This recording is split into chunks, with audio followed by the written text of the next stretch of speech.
사람들마다 미래를 대비하기 위해서 여러 가지 노력을 합니다. 기업은 기업대로, 국가는 국가대로 그 규모가 어떻든지 간에 미래에 대해서 생각을 해요. 이렇게 가면 어떻게 될 것이다 예측을 하고요. 또 예측한 대로 대비를 하고요. 대비한 것을 실행에 옮기기 위해서 노력합니다. 그러나 이렇게 노력하지만 내가 예측하고 그리고 대비한 것처럼 다 되는 건 아니더라고요. 그래서 스티브 잡스 같은 사람도 자기가 만들어 놓은 회사에서 그냥 자기가 그 퇴사를 당하는 그런 일들이 벌어지잖아요. 왜 그런 일들이 꼭 뭐 스티브 잡스만 그렇습니까? 예측을 잘하고 준비를 잘했는데 그런 일이 일어날까요? 그러니까 온 세상이 오늘날과 같은 기후이변이 일어날 것이다. 1970년대 때부터 로마 의정서에서 얘기를 해왔어요. 아무 대비 없었잖아요. 예측을 하면 뭐합니까? 대비가 안 되고. 대비를 해도 뭐합니까? 늦는데. 그러니까 인간이 무슨 미래를 뭐 예측하고 준비하고 심지어는 피터 드러커 같은 분은 미래를 만들어라 뭐 이렇게까지 얘기를 해요. 미래 예측도 안 되고 준비도 안 되는데 그럴 바에야 미래를 네가 만들어라 이렇게까지 얘기를 해요. 그런 분들이야 자기 나름으로 미래를 만든다고 말할 수 있을지 모르지만 그러나 현실감이 부족하잖아요. 내가 만드는 미래 이런 부분들에 대해서 누가 큰 소리 칠 수가 있겠어요. 그래서 여러분 오늘 이 말씀은 참 우리에게 깊은 울림을 주는 말씀이에요. 우리는 과연 미래에 대해서 어떻게 봐야 되고 그 미래를 어떻게 하나님은 보장하시는가 이 문제를 다루고 있는 거예요. 얼마 전에 존경하는 선배 원로 목사님을 배웠어요. 근데 그 목사님께서 요즘 어떻게 지내세요? 은퇴 이후에 이렇게 여쭤봤더니 나는 기도대로 되고 있어 그러시더라고요. 무슨 기도하셨는데요? 그러니까 나는 노후가 나의 은퇴 이후가 이전보다 더 바쁘게 해주세요. 그리고 내가 살아가면서 전 세계를 다 다니도록 하나님 도와주세요. 그리고 내가 영어 설교도 하게 해주세요.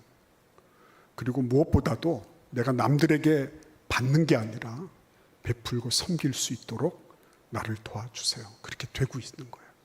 은퇴하신 지 벌써 10여 년 가까이 되고 있는데 최근에 이제 앞으로 인도에 가셔서 인도 목회자들을 대상으로 그 집회를 하실 건데 영어 설교를 2편을 준비하고 계신대요.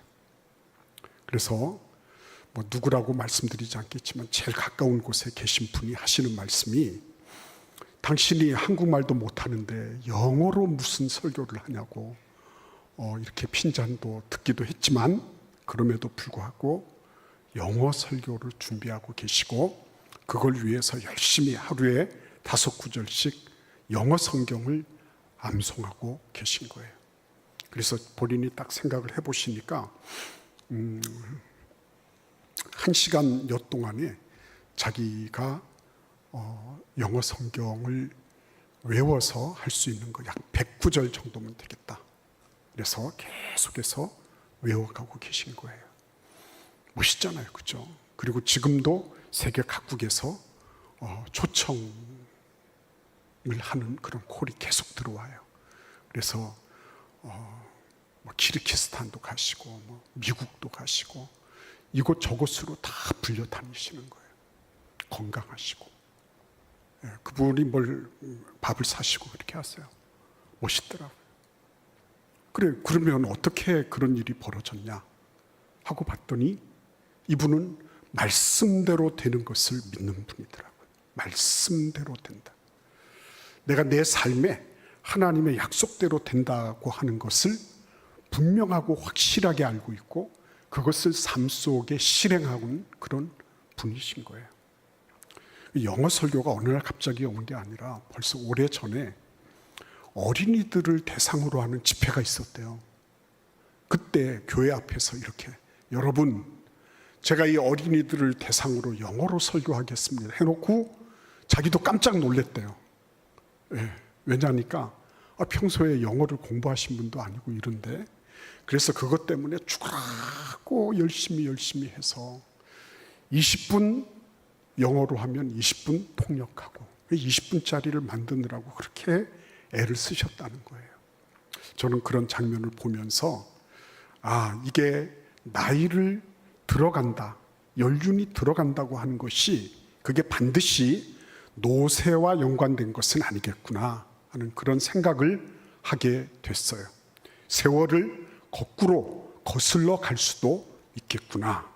철저하게 하나님의 약속에 기반해서 그렇게 살기로 작정하고 그렇게 선포하고 그리고 그걸 위해서 노력을 하고 계신 거예요. 그런데 오늘 이 말씀 한번 보시겠습니까? 여호와께서 시온의 포로를 돌려보내실 때에 우리는 꿈꾸는 것 같았도다. 그러니까 바벨론으로부터 돌아오는 거예요. 몇 년 동안 포로 생활했죠? 70년간 포로 생활했어요. 그런데 그때 돌아올 때 뭐라고 생각했다고요? 꿈꾸는 것 같았다. 꿈꾸는 것 같았다는 얘기는 뭐예요? 예측했다는 것입니까? 그런 일이 일어날 것에 대해서 이런 표현을 하나요? 전혀 예측 못한 거거든요. 전혀 예측 못했습니다. 근데 어느 날 갑자기 자기들에게 말 그대로 벼락같이 떨어진 거죠. 그래서 이스라엘 백성들은 막 온 만면에 미소가 가득하고 입술에는 찬양이 가득하고 심지어는 여러 나라들 열방 가운데서도 말하기를 여호와께서 그들을 위하여 큰 일을 행하셨다. 그러면서 막 자타가 공인하는 어마어마한 벼락 같은 축복을 누리게 된 것이었어요. 여기까지 하면 너무 좋잖아요. 그죠? 나한테도 어느 날 로또 같은 게 그냥 벼락같이 호사삭 떨어져가지고 돈벼락 맞아가지고 뇌진탕이라도 한번 걸렸으면 좋겠다 이렇게 말하는 분이 계시더라고요. 그런 일들이 어느 날 갑자기 나에게 떨어졌다. 좋은 거.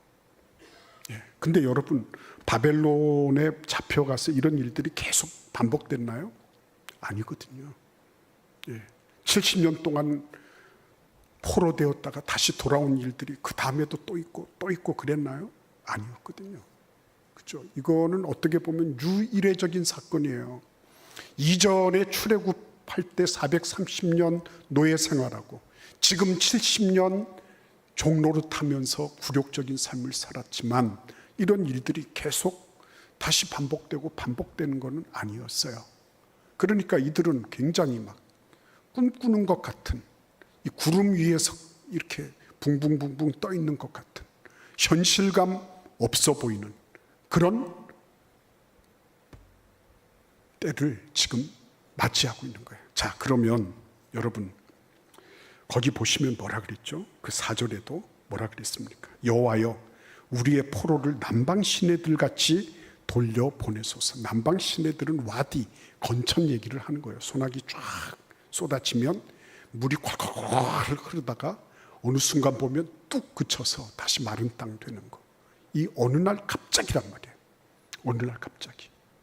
돌연, 전혀 예측 못하던 그런 일들이 확 나타난 것처럼 우리 포로들도 그렇게 돌려보내 주십시오. 이렇게 했어요. 뭐 여기까지는 1절부터 4절까지는 그래. 참 하나님이 큰 일을 행하셨네. 어느 날 갑자기 이런 일이 벌어졌네. 그런 거예요. 우리나라에도 이런 일이 있었을까요? 없었을까요? 있었죠. 1945년에 해방됐을 때 우리나라가 해방될 거를 많은 사람들이 예측을 했나요? 아니었어요. 그건 진짜 꿈 같은 일이었습니다. 물론 뭐 독립군도 싸우고 여러 가지 일을 했지만 그 가운데 제일 낭패를 받던 사람들은 누굴까요? 이항영 같은 분들. 이항영 씨 같은 분은 법학자였죠. 그런데 이분은 얘기하기를 나는 쉽고 그리고 안이한 길을 택했다. 그래서 친일의 길을 걸을 수밖에 없었다. 이렇게 고백을 했어요. 근데 미당 서정주 같은 일은 뭐라 그랬습니까? 말하기를 나는 그냥 쓰라는 대로 썼을 뿐이고 그리고 해방이 이렇게 빨리 올 줄은 몰랐다. 그런 거죠. 이스라엘 백성들이 꿈을 꿨으면 이 서정주 같은 분은 악몽을 꾼 거예요. 난 몰랐다.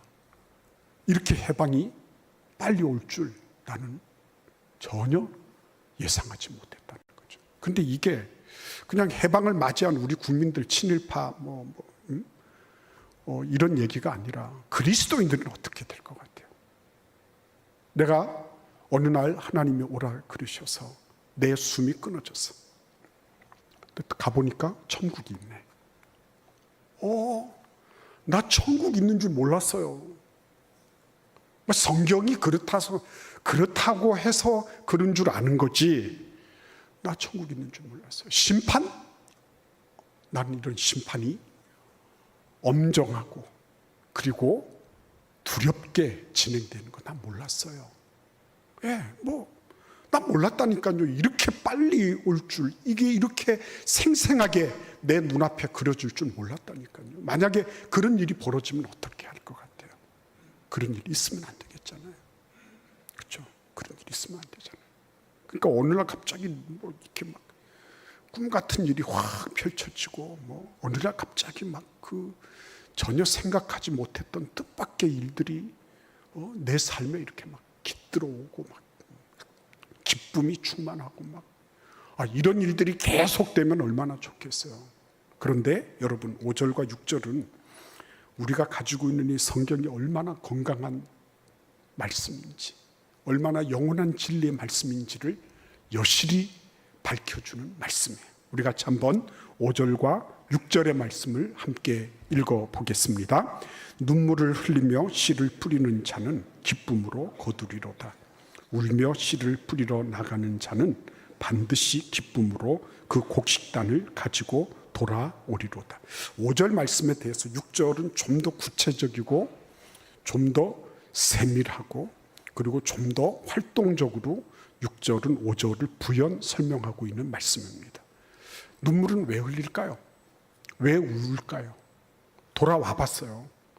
70년 동안 고향을 떠나 있다가 종로를 타다가 2류, 3류 시민 취급을 받다가 돌아왔단 말이에요. 돌아왔는데 지금 현실은 어떻죠?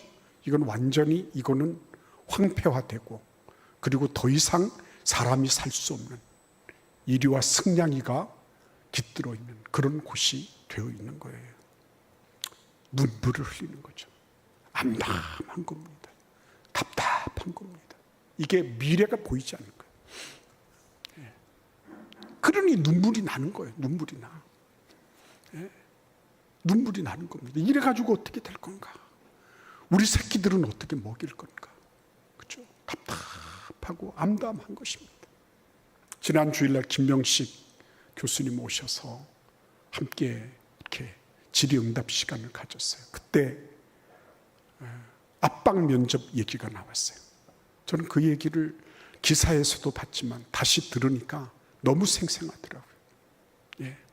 그 임페리얼 칼리지 런던에서 박사 과정 학생들을 뽑을 때 난제를 주잖아요. 이거 풀어라. 연구실에 던져놓고 그리고 교수님은 가지도 않고 조교 보고 어떻게 됐냐 물어보는 거죠. 근데 그런 난제들을 그게 하루 이틀 풀 수 있는 것도 아니고 그런 건데 이거를 풀다가 어떤 사람은 그냥 딱 보고 이건 아니다 그래서 그냥 던지고 가는 사람도 있고 근데 어떤 사람은 끝까지 붙잡고 있다가 풀지를 못해서 억울하고 분해가지고 막 눈물을 흘리는 사람이 있다는 거예요. 눈물을 흘리는 사람이 있대요. 내가 이거 풀지 못해서 너무 내가 속상하고 내가 이 박사과정에 들어오기 위해서 그렇게 용팀을 했는데 이게 이제 무산되니 억울하고 그래서 막 눈물을 막 훔치면서 그리고 나간다는 거죠. 근데 그때 이 교수님이 저 눈물 흘린 애 있지 운 애 있지 걔 뽑아 조교 보고 시킨다는 거 아니에요. 걔 뽑아라. 뭐 간판이 필요하지 않아요. 예, 그 사람이 뭐 얼마나 연구 실적이 대단한지 이거 따지지 않아요. 내가 그 문제에 대해서 이거를 파고들고 이걸 한번 해결해 보기 위해서 안간힘을 다 쓰는 거, 그걸 보는 거라는 거예요. 예. 이분은 그래서 연구자는 모름지기, 열정이 없는 사람은 할 수가 없는 거다. 이걸 내가 어떻게 해서든지 한번 해보려고 하는 그런 그 마음속 깊은 곳으로부터 우러나오는 근본적인 열의와 열심이 없으면 연구할 수 없는 거다. 예. 그러니까 여러분 한번 보십시오. 눈물을 흘리며 씨를 뿌리는 자는 기쁨으로 거두리로다. 현실을 보니 내 앞에 놓여 있는 이 암담한 이 현실을 보니까 이게는 너무 힘들고 어려운 거예요. 억장이 탁 무너지는 거예요. 예. 이래가지고 어떻게 하겠나 싶은 생각이 드는 거예요. 예. 그러니까 여러분, 우리는 현실에 대해서 예수 믿는다고 해서 현실이 없는 것처럼 현실을 도외시하고 현실로부터 도피해가고 현실로부터 뭐 어떻게 해서 피해가고 이러는 것을 원하시는 분이 아니에요. 예수님은 현실 안으로 뛰어들어오신 분이에요. 예. 현실에 가장 힘들고 어렵고 그리고 말 그대로 가장 혹독한 그 세계 안으로 예수님이 뛰어들어오신 분이에요. 그리스도인들은요, 현실을 맞닥뜨리는 사람이에요. 예수님을 닮아가기 때문에. 예. 그런데 거기에는 뭐가 있어요? 눈물이 있어요. 아픔이 있습니다. 예. 내가 어찌할 수 없는 큰 장벽을 보고 있는 거예요. 그런데 여러분, 오늘 이 말씀은 너무 기가 막히지 않습니까? 씨를 뿌리는 자라고 말씀하고 있어요. 6절에 보시면 울며 씨를 뿌리러 나가는 자, 그러면서 그거를 좀 더 구체적이고 좀 더 동적으로 설명하고 있습니다. 그냥 울면서 안 된다, 내 운명이요, 뭐 이루고 있지 않는 거죠. 뭐라는 거예요? 씨를 주섬주섬 챙겨 가지고 어디로 나가는 거예요? 지금 완전히 지금 말 그대로 잡초가 우거져 있는 밭으로 나가는 거예요. 왜요? 뿌리기 위해서, 파종하기 위해서 나가는 거예요. 위대한 거죠. 이게 위대한 거죠. 아니, 장벽이 없는 사람이 어디 있어요? 한계가 없는 사람이 어디 있어요? 다 있어요. 그렇게 보일 뿐이에요. 나 없는 것처럼 보인다고요? 그렇게 보일 뿐이에요. 진짜 그런 사람들이 한번 이렇게 큰 작은 장벽이라도 하나 만나잖아요. 힘들어요. 면역력이 없어요. 내성이 길러져 있지 않아요. 그래서 일부러 할 필요는 없지만 나에게 주어져 있는 그런 장벽들을 내가 부지런히 가서 부딪혀 보고 이거를 돌파하기 위해서, 돌관하기 위해서 내가 어떻게 해야 될 건가, 이런 거를 생각하는 사람, 위대한 사람이에요. 그 사람. 무슨 전기를 쓰고 평전을 쓰고 이래야지 위대한 게 아니라 내 삶의 여정에서 내가 그냥 주어져 있는 장벽을 운명적으로 받아 걸고 내가 굴레를 쓰고 그리고 굴종적으로 살아가는 사람이 아니라 그거를 돌파하기 위해서 과감하게 일어서서 나가는 사람. 나가봐야 잡초투성이, 돌밭투성이, 나가봐야 다들 짐승들이 오가는 그런 곳. 근데 그곳을 보면서 씨를 뿌리러 나아갈 수 있는 사람, 이 사람 위대한 사람이에요. 내 인생 저변에서 아니면 말고 뭐 그거 안 한들 내가 뭐 큰 손해 볼 것도 없고 그거 안 한들 누가 나한테 비난할 것도 없고 내가 자기한테 뭐 해를 끼친 게 없는데 왜 나한테 뭐라 그러느냐. 얼마든지 그럴 수 있어요. 그러나 주섬주섬 챙겨가지고 씨를 뿌리러 나가는 사람, 위대한 사람이에요. 그래서 예수님은요, 씨가 굉장히 중요한 걸 말씀하셨어요. 베드로전서 1장 23절에 하나님께서 이렇게 말씀하십니다. 너희가 거듭난 것은 썩어질 씨로 된 것이 아니요 썩지 아니할 씨로 된 것이니 살아있고 항상 있는 하나님의 말씀으로 되었느니라. 씨는 뿌리기는 뿌리죠. 엄한 거 뿌리는 거. 예. 엄한 거 뿌리는 거. 그거 참 안타까운 일이에요. 똑같은 시간인데 엄하게 시간 허비하고 있는 거. 그거 참 인생 낭비하는 거예요. 그죠? 인생 낭비하는 겁니다. 여러분들 혹시나 그 시골에 계신 분들은 그거 아실 겁니다. 왜 벽시를 선별하는 작업하는 거 아시죠? 예, 벽시 종자를 겨우내 이렇게 잘 받아놨다가 어떻게 하냐면 그걸 소금물에 잠궈놔요. 그러면 어떻게 하죠? 이게 생명력이 없는 건 다 둥둥둥둥 떠버리죠. 밑에 다 깔아앉아 있는 거. 이거를 그 위에 있는 거 싹 걷어내고 밑에 가라앉아 있는 거. 이게 생명력이 있는 거란 말이에요. 생명력 있는 거를 가지고서 이제 씨를 뿌리고 모를 내고 하는 거죠. 마찬가지입니다. 굉장히 중요한 거는요. 내가 지금 뿌리고 있는 거. 우리는 어차피 내 삶의 여정 속에 뭔가를 뿌리는 사람이거든요. 근데 내 삶의 여정에 뿌려야 되는 것이 무엇이냐? 이게 정말 생명력이 있는 거냐? 이거 뿌렸을 때 정말 싹이 나오고 이게 점점 성장해서 열매를 맺을 거냐? 잘 봐야죠. 그래서 성경은 말이죠. 오늘 여기 보시면 눈물을 흘리며 씨를 뿌린다는 것은 물론 그때 당시에 농경을 시작하기 위해서 나가는 작업이기도 해요. 그러나 우리가 영적으로 살펴보면요. 이 작업은 우리의 삶에 뿌려져야 할 씨앗, 생명의 씨앗을 말씀하고 있는 것이기도 해요. 왜냐하면 거기로부터 모든 게 나오기 때문에 그런 겁니다. 내가 아무리 뭐라 할지라도요.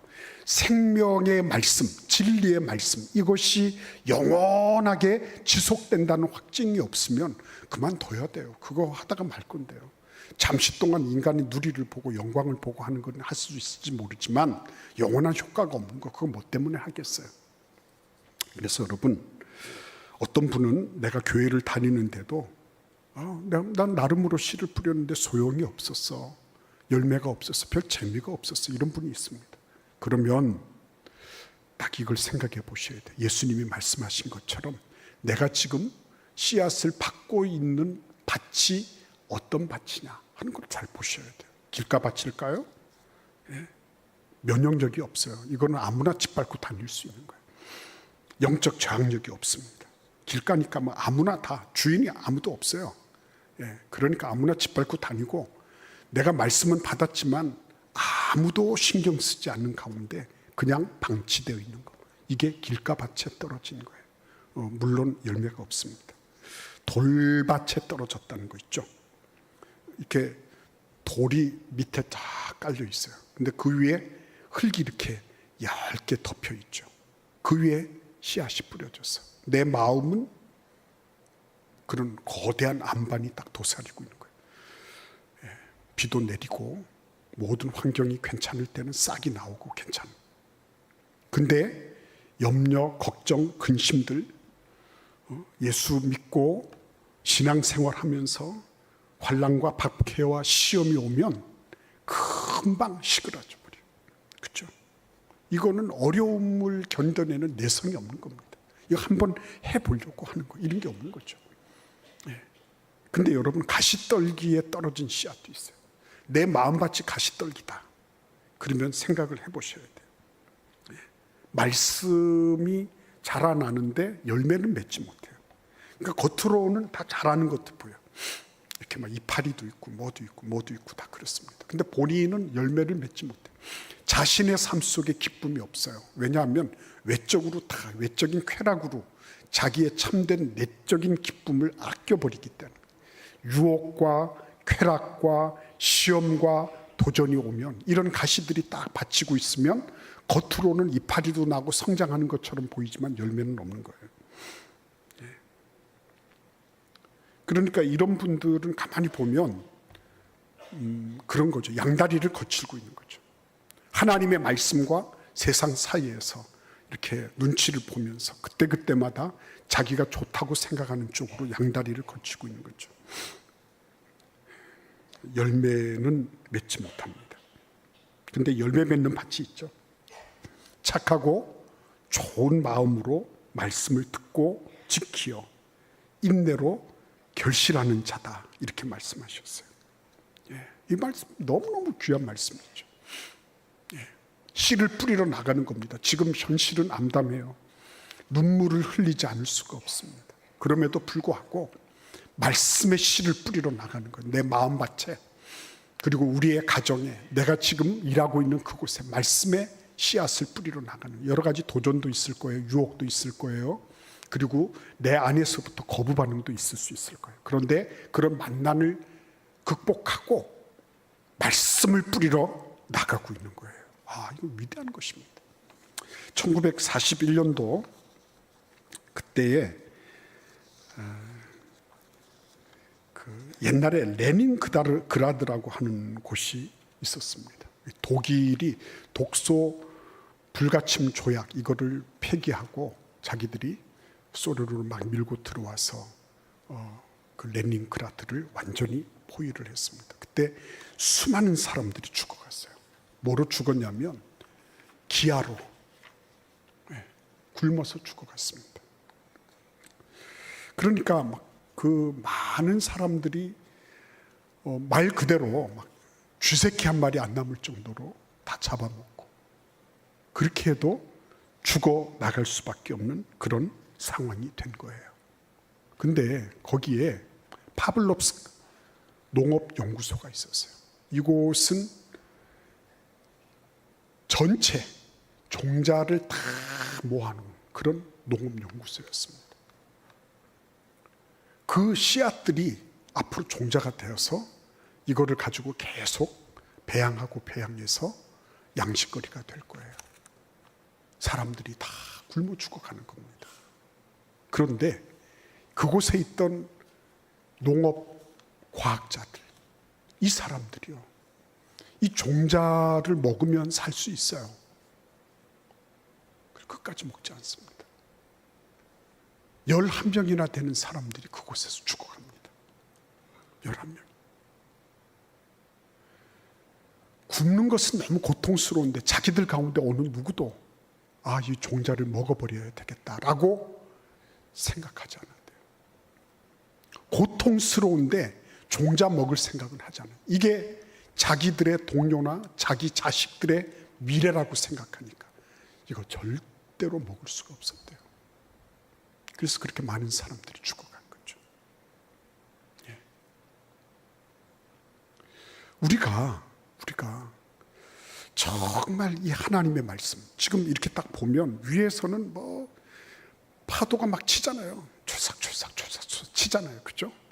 조금 2m짜리, 3m짜리, 10m짜리 막 오고 막 쓰나미가 온다 간다 이러지만 저 밑에는 뭐죠? 거대한 조류의 흐름이 있단 말이에요. 쭉 어느 누구도 거부할 수 없는 그런 거대한 조류가요, 저 저변에서는 흐르고 있는 거예요. 위에서야 뭐라고 중리, 산이, 쓰나미니 뭐니 태풍이니 이러지만, 그러나 저 밑에서 보면요 거대한 흐름이 가고 있는 겁니다. 성경의 세계가 그 거대한 흐름과 같은 거예요. 하나님이 천지를 창조하셨다. 근데 그 천지를 창조하신 하나님께 반역해서 인간들은 죄를 지고 그리고 타락을 했어요. 억만 가지 죄를 지었습니다. 거듭 말씀드리지만 참 그 말씀 맞아요. 우리가 죄를 지어서 죄인이 아닌 거예요. 내 태생 자체가 죄인인 거예요.